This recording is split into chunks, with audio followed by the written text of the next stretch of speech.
Bem-vindas e bem-vindos ao Volta Disco. Eu sou o Pedro e esse daqui é o Álbum Review, um quadro do podcast Volta Disco.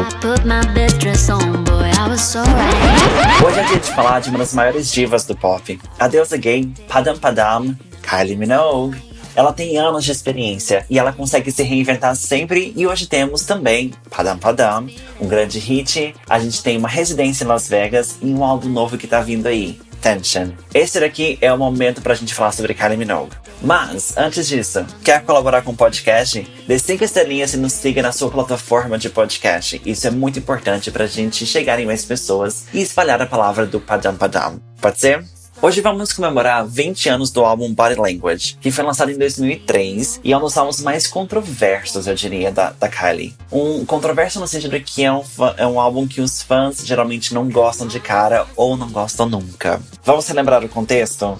Depois que ela explodiu com Fever, depois que ela explodiu com Can't Get You Out of My Head, ela veio de uma fase muito grande com Light Years e depois do Fever. A Kylie tinha voltado para o mercado americano e estava colhendo os frutos disso. Em 2004, ela garantiu o Grammy pela música On a Night Like This e ela estava pronta para voltar ao mercado americano com tudo. Tendo isso em mente, ok pessoal, ela se concentrou em produzir um álbum que pudesse levar a música dela para os Estados Unidos. Com influências de hip hop, música eletrônica e influências dos anos 80, a Kylie preparou um álbum que, segundo a própria, foi um dos mais fáceis de gravar. Ela entrou em estúdio com vários produtores e se permitiu experimentar um pouco mais. Inclusive, no material divulgado para as rádios, o álbum foi descrito como um hip hop com glitter. No entanto, o álbum não conseguiu corresponder às expectativas. O primeiro single, Slow, chegou só ao 91 na Billboard e os outros singles ficaram de fora, alcançando melhores posições só na parada dance. A divulgação do álbum nos Estados Unidos foi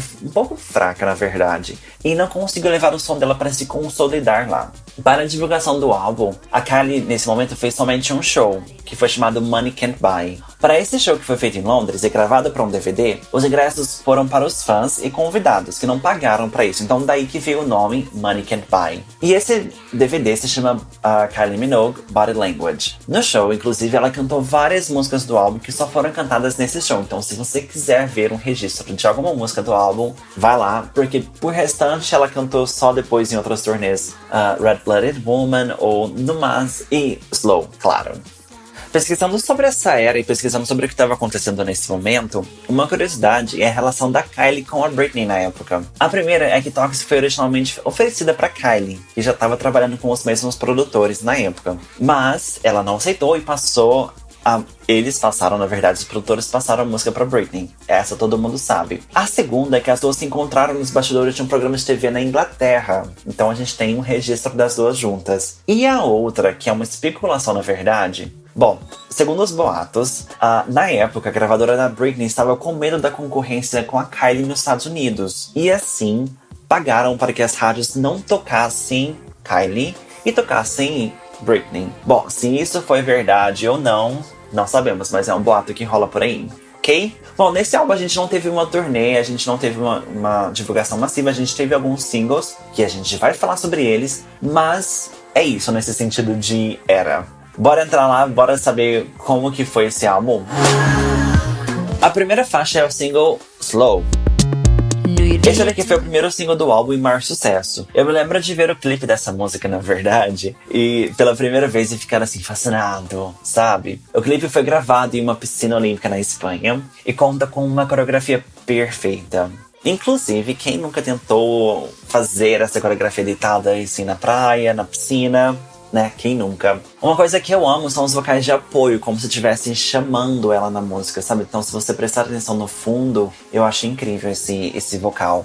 Outra coisa é que na época do Orkut, você escrevia nas coisas, você escrevia o que você quisesse na descrição do seu perfil. E uma vez, gente, eu era tão obcecado com essa música que eu coloquei Read My Body Language.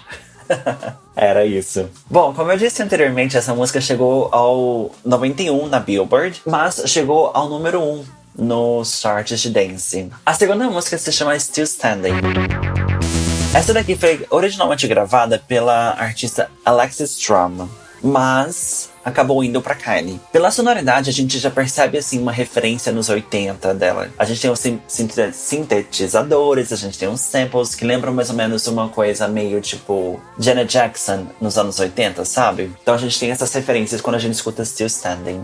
Com Secret, Take You Home, a gente tem um contato um pouco mais com os aspectos, entre aspas, americanos, sabe? Uma batida mais R&B misturada com alguns elementos eletrônicos. E essa tem mais, assim, uma atitude. Eu acho que teria sido um ótimo single. E uma vez, em uma entrevista, ela disse que estava muito nervosa com a parte do Happy. Mas eu acho, assim, que ela meio que arrasou, sabe? Eu acho que se fosse a primeira faixa do álbum, na verdade, essa daqui seria ótima pra introduzir Slow pelo finalzinho, porque tem tipo como um fade out, ela termina de um jeito que daria pra dar uma transição legal pra Slow. Perdemos ainda. Depois a gente vai de Promises.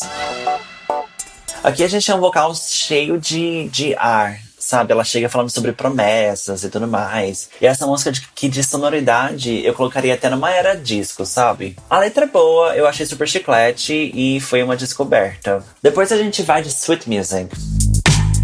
Para tudo e sente baixo nessa música. Aqui veio de verdade a sensação disso que todo mundo ama na Kylie, não é? Aqui ela fala sobre a arte da música, como ela mexe com você, como a música mexe com você, não é? E eu acho que a minha parte favorita é a ponte antes do refrão. Prestem atenção nessa parte, gente. A próxima se chama Red Blood Woman e foi um dos singles do álbum.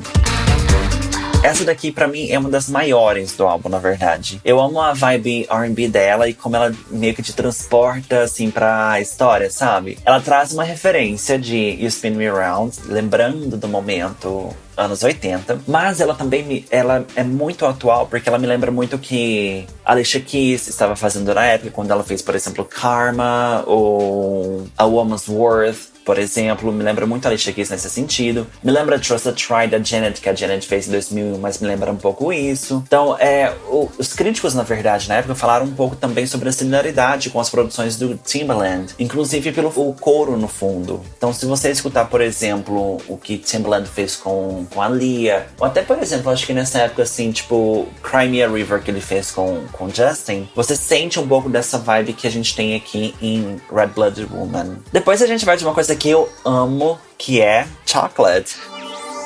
Eu lembro de ouvir essa antigamente e não gostar. Porque essa foi uma época que eu conhecia a Kylie um pouco. Tipo, que eu me propus a escutar ela, sabe? Então eu lembro de ver essa música assim, mas escutar tipo, não me chama atenção. Mas hoje em dia, essa daqui, tipo, é uma obra de arte pra mim. Os vocais, assim, sussurrados e delicados marcam demais essa música. Em uma entrevista também, a Kylie disse que essa foi uma das primeiras músicas gravadas pro álbum. Com o lançamento como single, essa música ganhou um remix com Ludacris para o mercado norte-americano. Gente, escutem, vocês sabiam da existência dessa versão com Ludacris? Eu preciso disso no Spotify ou nas plataformas, porque não consigo superar. Tá? Mas tá disponível no YouTube, se vocês procurarem lá, vocês vão achar o feat dela com Ludacris. Depois a gente vai de Obsession.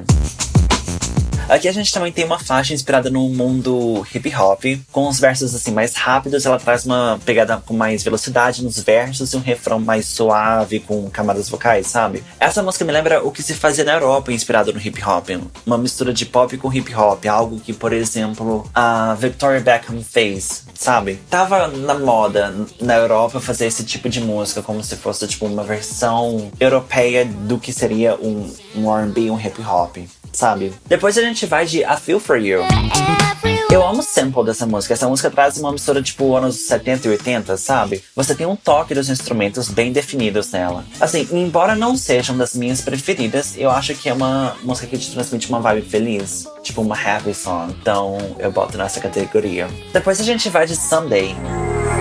Essa daqui é uma balada mid-tempo, né? Tipo uma balada, mas no mundo Kylie acaba virando uma balada, né? Então é uma mid-tempo em que ela fala sobre o fim de relacionamento. Aqui eu amo a camada dos vocais, uma produção que me lembra assim os anos 90, na verdade. Inclusive o que a Kylie já fez nos anos 90, sabe? Ela ainda me mostra assim, tipo, atitude, dizendo que ela cansou do boy, sabe? E lembrando que a gente teve Kylie Minogue na composição dessa música.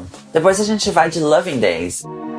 O começo dessa música, já com os violinos, com o instrumental e tudo mais, já nos lembra o quê? Confide in Me, com os violinos, essa vibe espiritual. Eu gostei, não acho que encaixou muito bem no álbum, na verdade. Mas assim, eu acho que é uma reminência, sabe? Tipo, é uma... Não sei se nem se essa palavra existe em português. Mas é tipo uma lembrança do que a Kylie já fez. Então, temos aí Loving Days. E a última música do álbum, dessa versão, na verdade, se chama After Dark.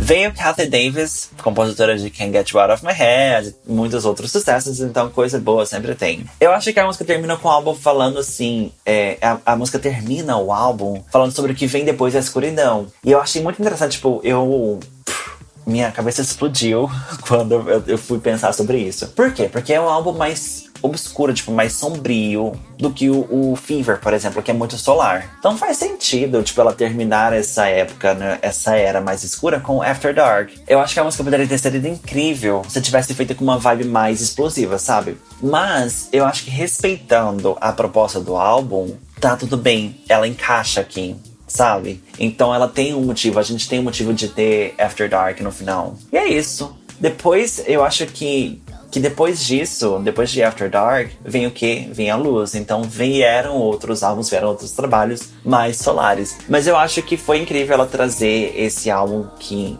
tem essa perspectiva mais sombria. Bom, vamos falar um pouquinho sobre o que a gente acha sobre os nossos pontos altos e baixos? Bora lá. Bom, em relação aos pontos baixos, eu acho que por mais que seja um álbum, assim, entre aspas, experimental na sonoridade, a produção trouxe todas as influências da proposta do álbum.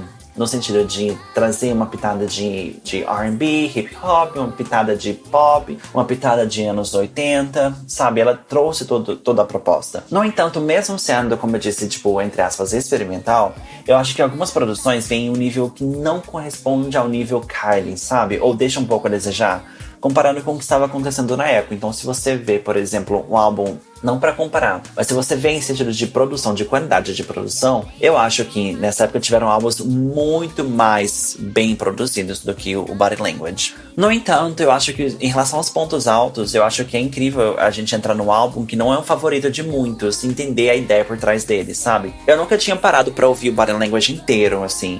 E eu acho que foi ótimo pra mim ter feito isso, sabe? Acho que a gente entende a coesão que o álbum tem, a proposta anos 80, a proposta entrando no mercado americano. E eu acho que, entendendo tudo isso, a gente aceita mais, a gente entende. Porque uma vez que você entende, uma vez que você sabe do que você tá falando, você entende o motivo por trás e você aprecia um pouco mais. Pelo menos é a minha percepção. E aqui a gente vê uma Kylie, por exemplo, que se liberta, experimenta mais na sonoridade, tá leve nas letras, sabe? Então, pensando em tudo isso, a minha nota pra esse álbum é 8 de 10. Mas eu quero saber o que vocês acham sobre o Body Language. Deixa aí nos comentários agora no Spotify. Pode deixar os comentários. Se você estivesse me escutando em uma outra plataforma, vai lá no @voltodisco e me conta o que você acha desse álbum, pode ser? Bom, a gente se vê por aqui no próximo episódio do Volta Disco. É isso aí. Até mais. Tchau, tchau.